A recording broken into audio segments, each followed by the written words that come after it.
का टॉपिक हम पढ़ने लगे हैं। इसका इंट्रोडक्शन देखते हैं। Income means the money or a person or a company earns regularly from a different source like a work, business, land and or investment। आपने इंट्रोडक्शन के अंदर ये बताना है कि जो इनकम है वो क्या चीज़ है। आपने बताना है कि जो इनकम है वो पैसों से कमाई जाती है। कौन से पैसों से? जो अर्न करते हैं ये लोग। कौन लोग? कंपनी भी अर्न कर सकती है, एक नॉर्मल इंसान भी अर्न कर सकता है, ठीक है। और ये जो इनकम होती है ना, ये रेगुलरली मिल रही होती है डिफरेंट सोर्सेज से। जैसे कि सोर्सेज कौन कौन से हैं? Business, land and investment. यहाँ पे कह रहे हैं अगर कोई इंसान या कंपनी बिजनेस के थ्रू पैसे कमा रही है या लैंड्स के थ्रू पैसे कमा रही है, इन्वेस्टमेंट के थ्रू पैसे कमा रही है, सारी चीज़ें इनकम होती है, ठीक है। यहाँ तक आप टॉपिक में इनकम के बारे में लिख दें, ठीक है। अब इन्होंने पूछा है इनकम फ्रॉम प्रॉपर्टी, इससे अगली लाइन में आपने इनकम फ्रॉम प्रॉपर्टी की डिटेल्स दे देनी है, ठीक है। तो यहाँ तक ये इंट्रोडक्शन हो गया। अब हम इसके इंपॉर्टेंट सेक्शंस पढ़ लेते हैं। यहाँ पे इंपॉर्टेंट सेक्शंस में आप हेडिंग दे सकते हैं इंपॉर्टेंट रेलेवेंट प्रोविजंस की या रेलेवेंट लॉज की, जो भी आपको दे लो, ठीक है। तो यहाँ पे लिखना है the rules for income from property are found in the income tax order under section 2, 12, 15, 18, 37 and 38। यहाँ पे ये कह रहे हैं कि जो इनकम टैक्स ऑर्डर है उसमें इनकम फ्रॉम प्रॉपर्टी के रूल्स मौजूद हैं, जो कि सेक्शन 2 में आपको मिलेंगे, 12, 15, 18, 37 एंड 38 में मिलते हैं, ठीक है। अब हम अगली हेडिंग पे जाते हैं। अगली हेडिंग पे लिखा है व्हाट इज़ इनकम। इसके अंदर भी आपने बताना है कि इनकम होती का क्या है। आपने बताना है income is a money received by a person और company. It can be from salary और वेज, बिजनेस और प्रॉपर्टी प्रॉफिट और रेंट फ्रॉम प्रॉपर्टी इन्वेस्टमेंट। यहाँ पे कह रहे हैं कि जो इनकम है वो पैसा होता है जो रिसीव करता है एक इंसान या कंपनी। और ये जो इनकम है ये कहाँ से जनरेट होता है, फिर उसके बारे में आपने बताना है कि जो इनकम है वो सैलरी से जनरेट हो सकता है या वेज से। सैलरी और वेज सेम ही बात है, ठीक है। बिजनेस से भी जनरेट होता है, यानी कि जो बंदे बिजनेस रन करते हैं वहाँ से जो पैसा जनरेट होता है उसको हम इनकम कहते हैं। उसके अलावा जो भी इंसान अपनी प्रॉपर्टी को रेंट पे करता है, रेंट पे लगा देते हैं, यानी कि चाहे वो प्रॉपर्टी लैंड की शक्ल में हो, चाहे वो प्रॉपर्टी कोई बिल्डिंग हो, इन दोनों प्रॉपर्टीज़ को अगर आप रेंट पे लगाते हो वहाँ से भी जो इनकम जनरेट होती है वो भी इनकम होती है। उसके अलावा इन्वेस्टमेंट, यानी कि कोई इंसान अगर कहीं पर इन्वेस्ट करता है अपने पैसे, वहाँ से भी जो इनकम आ रही होती है, ये भी उसी के बारे में बताया जा रहा है, ठीक है। Next heading is definition of income. Definition of income आपको सेक्शन 229 में मिलेगी, जो कि इसी एक्ट में मौजूद है।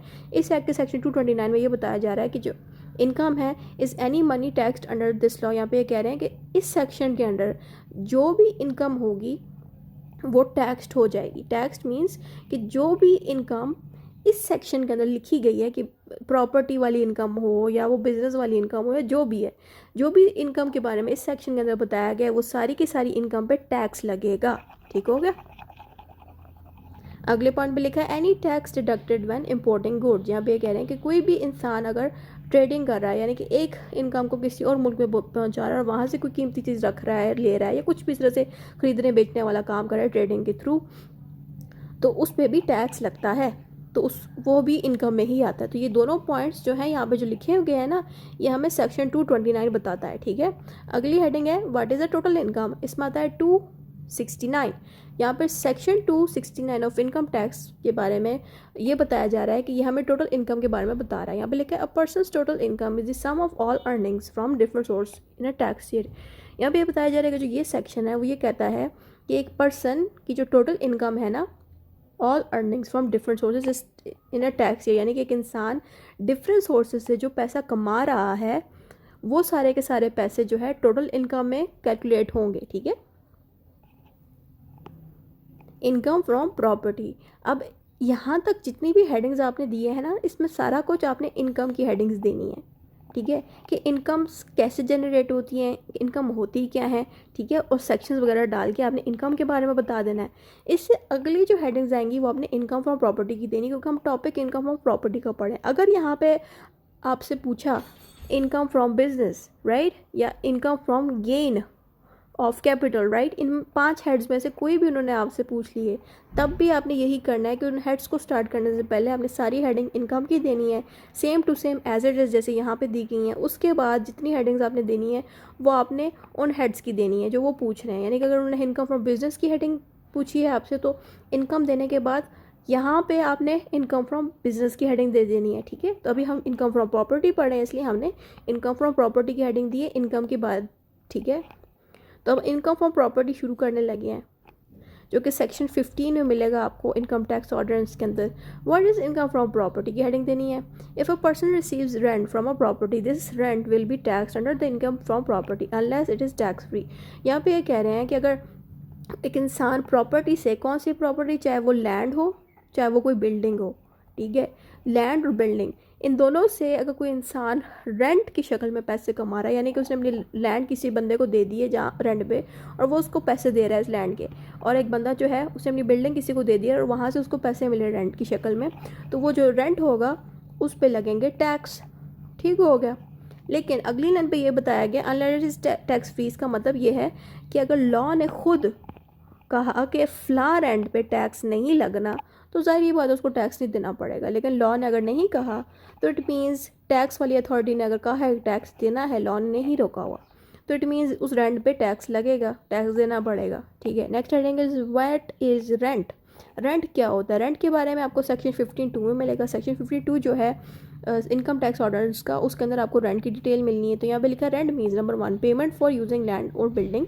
सेक्शन 52 कहता है कि रेंट होता है कि वो रेंट जो आपको लैंड से या बिल्डिंग से रिसीव हो। Forfeited deposit money lost if a buyer does not complete a sale. यहाँ पे कह रहे हैं कि फॉरफिटेड डिपॉजिट से भी सेक्शन 52 हमें फॉरफिटेड डिपॉजिट का भी बताता है कि इसमें यह बताया जा रहा है कि अगर इंसान का पैसा, एक बायर है जिसने अगर कोई लैंड सेल परचेज़ की, अगर उसका पैसा लॉस हो जाए, ठीक है, तो उसकी सेल कंप्लीट नहीं होगी। ठीक है। तो ये वाला पार्ट आप लिखना चाहे तो लिख सकते हैं, नहीं तो इसको स्किप कर दें। सिर्फ आप इतना लिख दें कि रेंट क्या होता है। रेंट के बारे में आप इतना बता दें कि रेंट एक पेमेंट होती है जो लैंड से या बिल्डिंग से रिसीव होती है। बस अब इतना बता के इस टॉपिक को क्लोज कर दें। ठीक है। नेक्स्ट हेडिंग पे जाते हैं।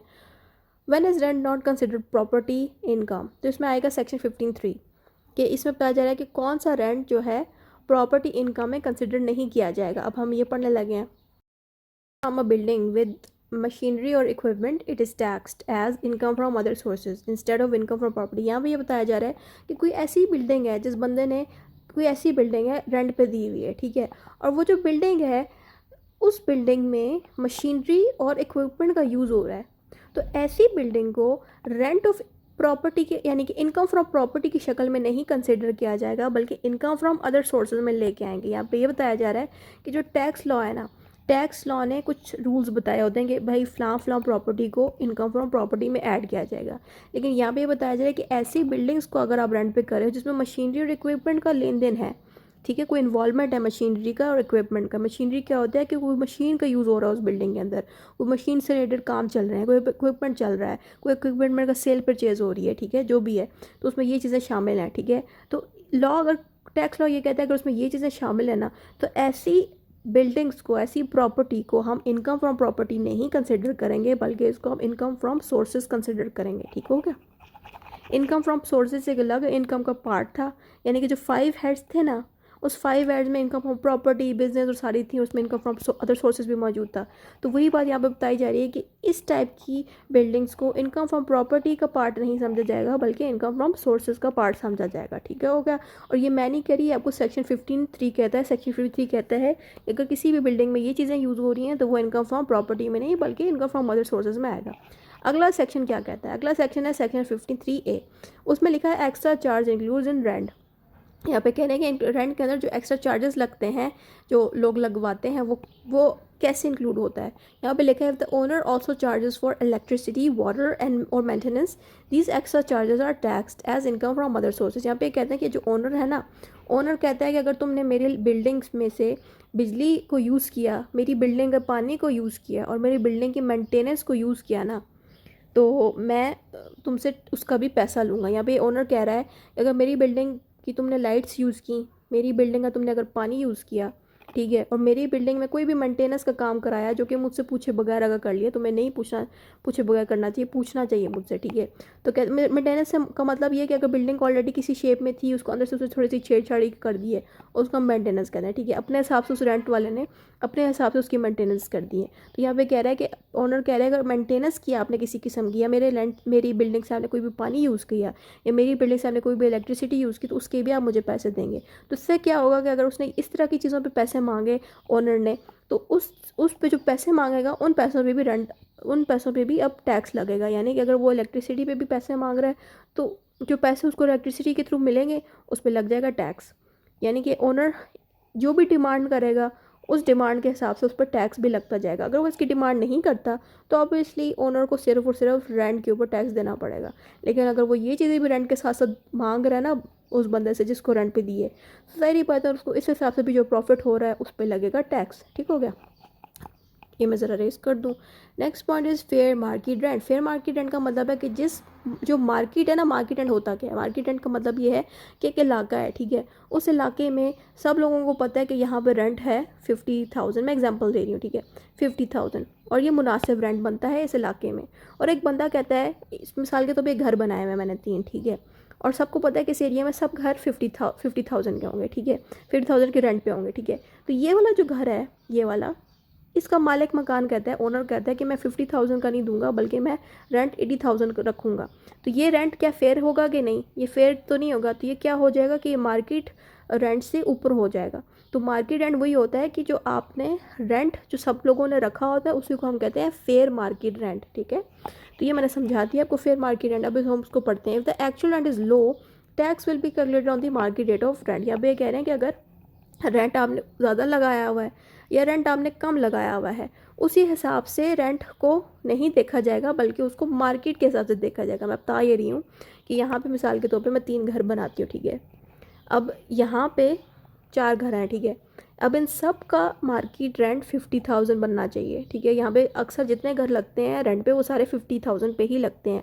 तो इसका मतलब ये है कि इनके ऊपर टैक्स भी इसी हिसाब से लिया जाएगा, चाहे उनमें से एक घर ज़्यादा रेंट ले, चाहे उसमें से एक घर कम रेंट ले, ये चीज़ नहीं देखी जाएगी बल्कि उनका जो टैक्स है वो उनके मार्केट वैल्यू के हिसाब से ही लिया जाएगा। ये बात हमें सेक्शन 15(4) बता रहा है। अगली हेडिंग देखते हैं, when market rent rules does not apply. यहाँ पे कह रहे हैं कि किन सिचुएशन पे मार्केट रेंट रूल अप्लाई नहीं होता।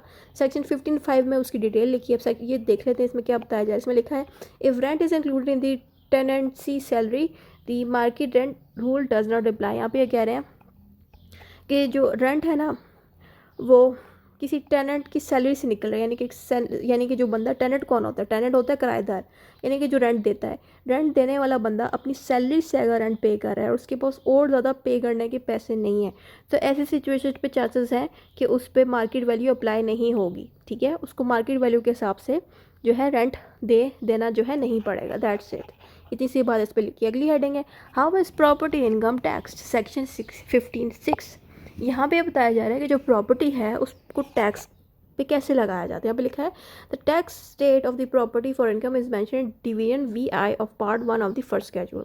यहाँ पे बताया जा रहा है कि जो इनकम टैक्स ऑर्डर है ना, उसका अगर आप ये वाला पोर्शन खोलोगे ना, उसमें सारी तफसीलात आपको लिखी मिल जाएगी कि एक प्रॉपर्टी पे किस तरह से टैक्स लगता है, ठीक है। तो ऑब्वियसली ये पुराना था। अब 2025 के हिसाब से अगर आप देखते हो ना tax law, income tax order जब आप 2025 का देखोगे जिसमें डिफरेंट अमेंडमेंट्स होंगी, डिफरेंट अपडेट्स होंगी, उन अपडेट्स के हिसाब से जब आप देखोगे ना तो उसमें थोड़ी सी चेंजेस आएंगी होंगी, ठीक है। तो यहाँ पे of course division VIA of part 1 बताया गया है, तो शायद अब अपडेट्स के हिसाब से डिवीजन चेंज भी हो सकता है, ठीक है। तो ये जो डिवीजन्स बनाई गई हैं, ये डिवीजन्स ऑब्वियसली थोड़ी बहुत पुरानी भी हो सकती हैं, तो आप लेटेस्ट अपडेट्स को देख के भी यहाँ पर डिवीजन ऐड कर सकते हैं, ठीक है। Next heading is tax exemption. Tax exemption का मतलब होता है टैक्स का ना लगना, उसको हम एग्जाम्पशन कहते हैं, ठीक है। कि कौन से प्रॉपर्टीज़ पे या किन जगहों पे प्रॉपर्टी से रिलेटेड मैटर पे टैक्स नहीं लगता, वो हमें सेक्शन 15(7) बताता है। यहाँ पे बताया गया, if a person earns less than 200 rupees, 200 नहीं है, ये 2 लाख है, ठीक है। कह रहे हैं कि if a person earns 2 lakh rupees from a property in a year and has no other taxable income, they do not have to pay tax on it. यहाँ हमें सेक्शन 15(7) ये बताता है कि एक बंदे की अर्निंग सिर्फ और सिर्फ 2 लाख रुपए है, और जो कि वो प्रॉपर्टी से अर्न करता है 1 साल के अंदर, ठीक है। और उसके अलावा उसकी ज़िंदगी में और कोई भी रिसोर्स अर्निंग की नहीं है, यानी कि कहीं और से उसको पैसे अब आते ही नहीं है, सिर्फ प्रॉपर्टी से ही आ रहे हैं। और पूरी प्रॉपर्टी यानी कि एक ही जो प्रॉपर्टी है उस पर पूरे साल में उसके पास सिर्फ 2 लाख रुपए ही आ रहे हैं, तो उस पर टैक्स नहीं लगने वाला। ये हमें सेक्शन 15(7) बताता है, ठीक है। तो ऑब्वियसली आज की जो अपडेट्स है 2025, उसमें देख लें कि सेक्शन 15 में क्या तब्दीलियाँ आई हैं, उस हिसाब से भी आप इसमें चीज़ें लिख सकते हैं, ठीक हो गया।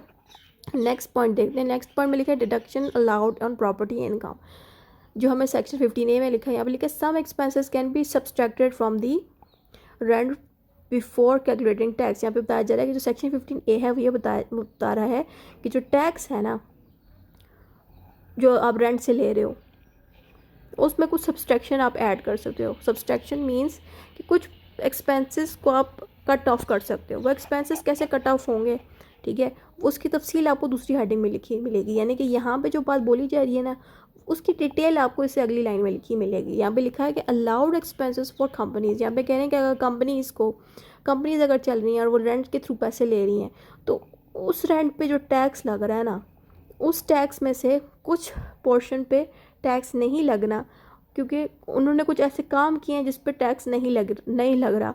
तो वो क्या काम है वो हम पढ़ने लगे हैं। पहला है repairs. 20% of the rent can be deducted for repairs. यहाँ पे ये कह रहे हैं कि अगर कोई कंपनी या कोई भी बंदा रिपेयर्स करवा रहा है, और रिपेयर्स का मतलब ये है कि अगर बिल्डिंग का कोई नुकसान हो गया उसको नुकसान को ठीक करने को हम कहते हैं रिपेयर करना। तो रिपेयर करने में जितने उसके पैसे लग रहे हैं उससे क्या हो रहा है कि ज़ाहिर बात है रेंट के थ्रू जितना रेंट आ रहा है उसमें से आधे पैसे तो रेंट से ही आप रिपेयर में लगा रहे हो। तो क्या होगा कि इन लोगों से फिर आप टैक्स थोड़ा कम लोगे, इनसे टैक्स की अमाउंट इनकी कम हो जाएगी। अगली हेडिंग है इंश्योरेंस। तो cost of ensuring the building, यानी कि अगर एक बिल्डिंग का इंश्योरेंस पे आपने दी हुई है किसी को तो इंश्योरेंस पे भी टैक्स की अमाउंट डिडक्ट हो सकती है। अगली हेडिंग है टैक्सेस। एनी लोकल टैक्स और government charge except income tax, यानी कि ये कहने अगर गवर्नमेंट ने अलग से उस एरिया पे कोई गवर्नमेंट चार्ज लगाया हुआ है या लोकल टैक्स लगाया हुआ है तो उस वजह से भी उस बिल्डिंग का जो रेंट है उसके ऊपर टैक्स थोड़ा कम लिया जाएगा। ठीक है, हो गया। अगली हेडिंग है ग्राउंड रेंट।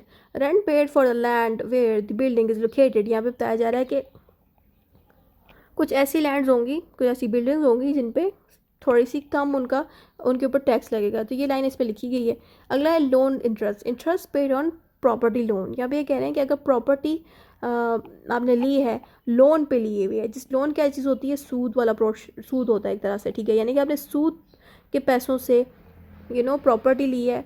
तो ऑब्वियसली जब आप सूद का लेन देन करते हो उसमें क्या होता है कि आप प्रॉपर्टी तो कम पैसों पे लेते हो। 50 लाख की मिसाल के तौर पे प्रॉपर्टी है, सूद उसमें अगर इन्वॉल्व हो जाए तो वापस देते वक्त आपको 50 लाख नहीं देने तो आपको डबल करके देने पड़ते हैं, यही सूद होता है, राइट। तो ऐसी प्रॉपर्टीज़ जो आपने सूद की शक्ल में ली हैं किसी से तो उन प्रॉपर्टीज़ पे भी जो है टैक्स रेंट के थ्रू कम लिया जाएगा। ठीक है, यानी कि आपने प्रॉपर्टी ले ली है, वो प्रॉपर्टी के पैसे आपने पूरी तरह नहीं दिए, आपने मॉर्गेज अगर नहीं बढ़ा हुआ, मॉर्गेज के ऊपर मैंने पूरी वीडियो बनाई है कि प्रॉपर्टी आप लेते हो, ठीक है, मॉर्गेज का एग्रीमेंट करके, और जिस बंदे से आपने प्रॉपर्टी लेने के लिए पैसे लिए हैं उसको आपने पैसे वापस भी तो करने होते हैं ना, राइट। तो हर साल में आपको थोड़े थोड़े करके वापस करने होते हैं। तो प्रॉपर्टी मुकम्मल तौर पर आपको नहीं मिलती, मॉर्गेजर के पास होती है, मॉर्गेजी के पास होती है प्रॉपर्टी जिससे आपने पैसे लिए थे। ठीक है, तो क्या होता है कि प्रॉपर्टी से जितना भी रेंट आ रहा होता है उसमें से आधे पैसे उस बंदे को जा रहे होते हैं जिसने प्रॉपर्टी ली है, और आधे पैसे जो है टैक्स की शक्ल में भी कट रहे होते हैं। तो ये चीज़ यहाँ पे लिखी है। तो मॉर्गेज वाली वीडियो भी आप देख लें ताकि आपको थोड़ा इजीली प्रॉपर्टी लोन समझ आ जाए। अगली हेडिंग है mortgage interest. If the property is mortgage the interest paid on the mortgage. यहाँ पे कह रहे हैं, यह भी वही बात बोली जा रही है कि अगर आपने प्रॉपर्टी ली है, आपके पास प्रॉपर्टी लेने के पैसे नहीं थे, ठीक है, तो आपने क्या किया, एक बंदे से कहा कि मुझे पैसे देते हैं। वो जो बंदा है वो बैंक भी हो सकता है, बैंक से भी आप कह सकते हैं। तो बैंक क्या करेगा, वो प्रॉपर्टी के लिए आपको पैसे देगा, लेकिन वो जो प्रॉपर्टी है वो इस बंदे के पास रहेगी, यानी कि उस बंदे के पास रहेगी जिससे आपने पैसे लिए, क्योंकि वो जो प्रॉपर्टी है उसके अपने पैसे वापस लुटाने हैं। ठीक है, जब तक आप पैसे वापस लुटाते नहीं हो, ये जो प्रॉपर्टी है जो आपने ली है इसी के पैसों से वो इसी के पास रहेगी। जब आप इसके पैसे लुटा दोगे वो प्रॉपर्टी आपको मिल जाएगी। तो इस पूरे प्रोसेस को हम कहते हैं मॉर्गेज। तो मॉर्गेज की प्रॉपर्टी में एक नुकसान ये होता है कि जितने पैसों की आपने प्रॉपर्टी ली होती है ना उससे डबल पैसे आपने वापस लुटाने होते हैं, क्योंकि इसमें सूद इन्वॉल्व हो जाता है, यानी कि इसमें इंटरेस्ट इन्वॉल्व हो जाता है। इसलिए इसके साथ लिखा हुआ है मॉर्गेज इंटरेस्ट, यानी कि ऐसी प्रॉपर्टी जो मॉर्गेज की शक्ल में आपने ली हुई है, उसके पैसे अभी तक आपने दिए नहीं है और हर साल आप थोड़े थोड़े करके वापस कर रहे हो मॉर्गेज की शक्ल में। ठीक है, इंटरेस्ट भी उसमें ऐड हो रहा है, यानी कि सूद भी ऐड हो रहा है। तो ऑब्वियसली आपके पास इतने पैसे तो नहीं है ना कि आप रेंट का जो टैक्स है वो ज़्यादा दे सको, यानी कि आपने वो प्रॉपर्टी ले ली है और उस प्रॉपर्टी को रेंट पे लगा दी है, तो वो जो रेंट पे जो टैक्स लगेगा वो कम लगेगा। कम इसलिए क्योंकि वो जो प्रॉपर्टी है वो मॉर्गेज प्रॉपर्टी होगी, क्योंकि आप ऑलरेडी उस प्रॉपर्टी के पैसे दे रहे होते उस बंदे को। ठीक है, और रेंट भी जो आ रहा होता है उसमें से भी पैसे कट रहे होते हैं। ठीक हो गया, तो ये बात यहाँ लिखिए। Admin charge up to 5% of rent for the rent collective and management. यहाँ पे कह रहे हैं कि कुछ ये भी एक सिस्टम है जिसमें ये बताया जा रहा है कि कलेक्शन एंड मैनेजमेंट के प्रोसेस को संभालने के लिए भी जो रेंट लगता है, जो पैसा लगता है, उसमें भी डिडक्शन होती है। ये लाइन बेशक आप छोड़ दो, बाकी की पॉइंट्स आप ऐड कर दो। ठीक है, अगली हेडिंग, अगला पॉइंट है legal fee. Money spent on legal matters related to property, यानी कि प्रॉपर्टी से रिलेटेड मैटर्स को चलाने के लिए आपने जो भी लीगल मैटर्स इन्वॉल्व किए, यानी कि अगर किसी की प्रॉपर्टी के लेन देन आप चला रहे हो कोर्ट में, कोई लीगल मैटर चला रहे हो, ठीक है, उस दौरान भी जो पैसे लग रहे हैं उस पर भी जो टैक्स लग रहा है वो भी कट हो सकता है, कम हो सकता है. Unpaid rent, if rent is not received and case is filed the unpaid rent can be deducted. यहाँ पे ये कह रहे हैं कि अगर रेंट जो है रिसीव नहीं हुआ ना, तो वो जो अनपेड रेंट है ना वो भी डिडक्ट हो सकता है, यानी कि उस अनपेड रेंट को भी रिकॉर्ड्स में लिख दिया जाएगा कि जो है ये नहीं रिसीव हुआ, तो वो बाद में भी आपसे लिए जा सकते हैं. ठीक है, तो यहाँ पे एक लिस्ट बनाएगी पूरी की पूरी कि किन किन सिचुएशन पे जो है रेंट की शक्ल में आप पैसे कम दे सकते हो. ठीक है, रेंट से टैक्स कम दे सकते हो. ठीक है, अब नेक्स्ट हेडिंग देख लेते हैं. If unpaid rent is later received, यहाँ पे बताया जा रहा है कि अगर अनपेड रेंट है वो अगर बाद में आपने रिसीव कर लिया उससे क्या होगा.